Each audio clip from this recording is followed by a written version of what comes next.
اور خوفزدہ لہجے میں کہا، میں اس کے ساتھ نہیں جاؤں گی، یہ لوگ عیسائیوں سے بھی زیادہ وحشی ہیں، ان کا سلطان انسان نہیں، سانڈ ہے، درندہ ہے، اس نے میری ہڈیاں بھی توڑ دی ہیں، میں اس سے بھاگ کر آئی ہوں۔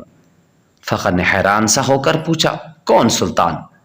وہی جسے تم صلاح الدین ایوبی کہتے ہو، موبی نے جواب دیا۔ وہ اب مصر کی عربی بول رہی تھی۔ فخر نے کہا اور پوچھا، یہ لڑکی جھوٹ بول رہی ہے، یہ ہے کون؟ تمہاری کیا لگتی ہے؟ ایک آدمی نے فخر سے کہا، اندر آ جاؤ دوست، باہر سردی ہے، تلوار نیام میں ڈال لو، ہم تاجر ہیں، ہم سے آپ کو کیا خطرہ؟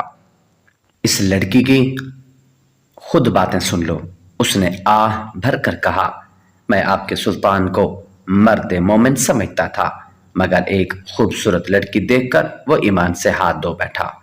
وہ باقی 6 لڑکیوں کا بھی یہی حشر کر رہا ہوگا۔ ان کا یہ حشر دورے سلاروں نے کیا ہے، موبی نے کہا۔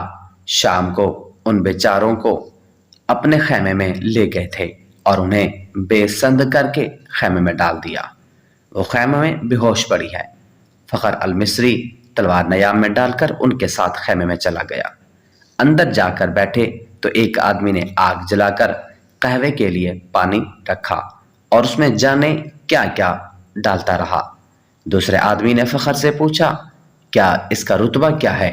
اس نے بتایا کہ وہ کماندار عہدیدار ہے۔ انہوں نے اس کے ساتھ بہت سی باتیں کی جن سے انہوں نے اندازہ کر لیا کہ یہ شخص عام قسم کا سپاہی نہیں ہے اور ذمہ دار فرد ہے، ذہین اور دلیر بھی ہے۔ ان لوگوں میں سے ایک نے، جو کرسٹوفر تھا، فخر کو 7 لڑکیوں کی بالکل وہی کہانی سنائی جو انہوں نے صلاح الدین ایوبی کو سنائی تھی۔ انہوں نے فخر کو یہ بھی بتایا کہ سلطان ایوبی نے ان کے متعلق کیا کہا تھا۔ ان لڑکیوں نے سلطان کو پیشکش بھی کی تھی کہ وہ اپنے گھروں کو تو واپس نہیں جا سکتی اور عیسائیوں کے پاس بھی نہیں جانا چاہتی، اس لیے وہ مسلمان ہونے کو تیار ہے، بشرطے کوئی اچھے رتبوں والے عسکری ان کے ساتھ شادی کر لیں۔ ہم نے سنا تھا کہ سلطان صلاح الدین ایوبی کردار کے لحاظ سے پتھر ہے۔ ہم ہر روز سفر پر رہنے والے تاجر ہیں، انہیں کہاں ساتھ لیے پھرتے۔ انہیں سلطان کے حوالے کر دیا، مگر سلطان نے اس لڑکی کے ساتھ جو سلوک کیا وہ اس کی زبانی ہی سن لو۔ فخر المصری نے لڑکی کی طرف دیکھا تو لڑکی نے کہا، ہم بہت خوش تھیں کہ خدا نے ہمیں ایک فرشتے کی پناہ دی ہے۔ سورج غروب ہونے کے بعد سلطان کا ایک محافظ آیا اور مجھے کہا کہ سلطان بلا رہا ہے، میں باقی 6 لڑکیوں کی نسبت زیادہ خوبصورت ہوں، مجھے توقع نہیں تھی کہ تمہارا ایوبی بری نیت سے بلا رہا ہے۔ میں چلی گئی۔ سلطان ایوبی نے شراب کی سراہی کھولی، ایک پیالہ اپنے آگے رکھا اور ایک مجھے دیا۔ میں عیسائی ہوں، شراب 100 بار پی ہے۔ بحری جہاز میں عیسائی کمانداروں نے میرے جسم کو کھلونا بنائے رکھا۔ صلاح الدین ایوبی بھی میرے جسم کے ساتھ کھیلنا چاہتا تھا۔ شراب اور مرد میرے لیے کوئی نئی چیز نہیں تھی، لیکن ایوبی کو میں فرشتہ سمجھتی تھی۔ میں اس کے جسم کو اپنے ناپاک جسم سے دور رکھنا چاہتی تھی، مگر وہ ان عیسائیوں سے بدتر نکلا جو مجھے بحری جہاز میں لائے تھے، اور جب ان کا جہاز ڈوبنے لگا تو انہوں نے ہمیں ایک کشتی میں ڈال کر سمندر میں اتار دیا۔ ان میں سے کسی نے ہمارا ساتھ نہ دیا، ہمارے جسم جھنجھوڑے ہوئے اور ہڈیاں چٹکی ہوئی تھیں۔ خدا نے ہمیں بچا لیا اور اس آدمی کی پناہ میں پھینک دیا جو فرشتے کے روپ میں درندہ ہے۔ مجھے سلطان نے ہی بتایا تھا کہ میرے ساتھ کی باقی 6 لڑکیاں اس کے سلاروں کے خیموں میں ہیں۔ میں نے سلطان کے پاؤں پکڑ کر کہا کہ میرے ساتھ شادی کر لو۔ اس نے کہا، اگر تم مجھے پسند کرتی ہو تو شادی کے بغیر تمہیں اپنے حرم میں رکھ لوں گا۔ اس نے میرے ساتھ وحشیوں کا برتاؤ کیا، شراب میں بدمست تھا، اس نے مجھے اپنے ساتھ لٹا لیا۔ جو ہی اس کی آنکھ لگی میں وہاں سے بھاگ گئی۔ اگر میری بات کا اعتبار نہ ہو تو اس کے محافظوں سے پوچھ لو۔